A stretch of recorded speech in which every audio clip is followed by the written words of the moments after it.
89 kids, 103 food poisoning incidents, and in the first 9 months of the new national free meal program. Those numbers are not just data.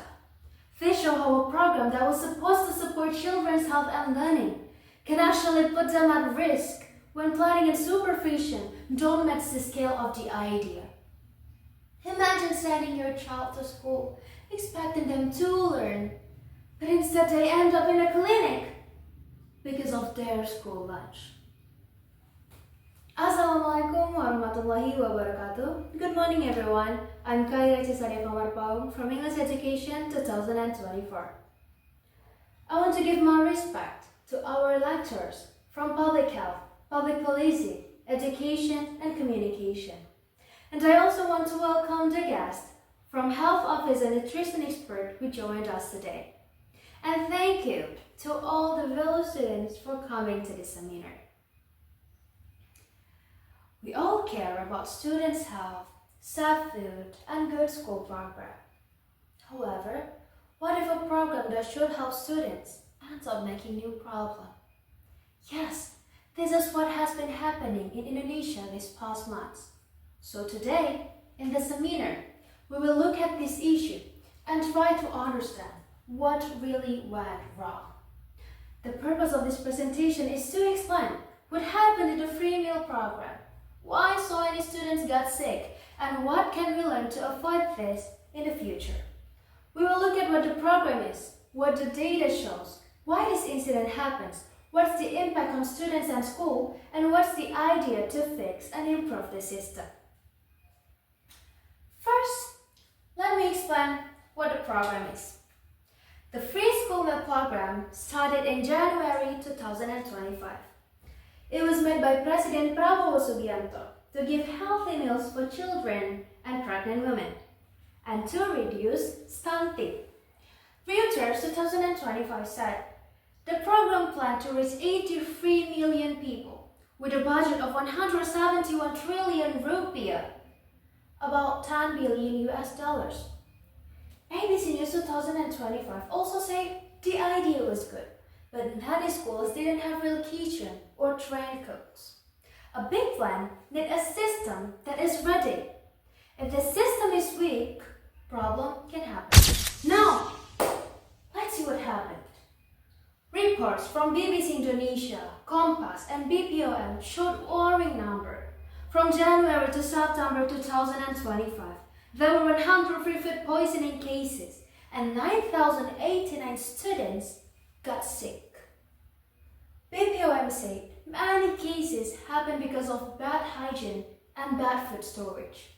Later, ABC News 2025 reported many cases after the program started nationwide. So, why did these cases happen? Reuters 2025 said many schools didn't have proper kitchen and some cooks were not trained.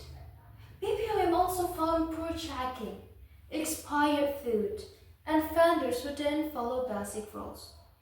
This shows that the system was not ready. The problem was not one school, but the whole structure. The impact was serious.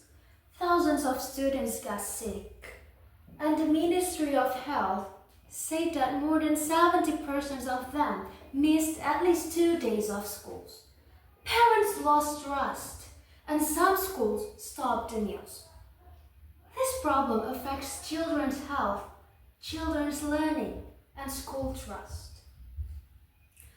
But experts say that this program can still work if safety improves.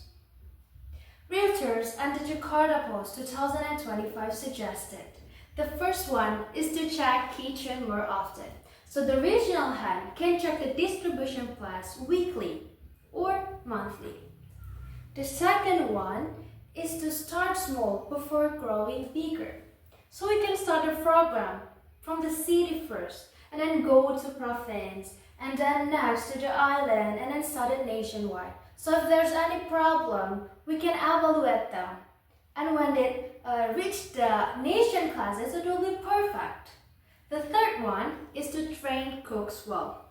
So the government can make the classes for the cooks. So each cook have their own standard. The fourth is use local food. So travel time shorter. And this will make the food still fresh. And the last is to share the safety reports for the public. So each province can collect the data from schools and then share it to the news. So the news will report it weekly and all of us can see the progress of this program. And these steps can make the program safer and more realistic. So in conclusion, reports from Reuters, ABC News, BPOM and the Ministry of Health show that the program has a good purpose, but the system was not ready. The idea was strong, but the execution was weak. If Indonesia improved checking, training, kitchen, and transparency, the program can still help children and support better learning. The program doesn't need to stop. It just needs better management to keep students safe. And now, I will open the session for questions. And then after that, I will give my final closing. So if you guys have any question, yes please.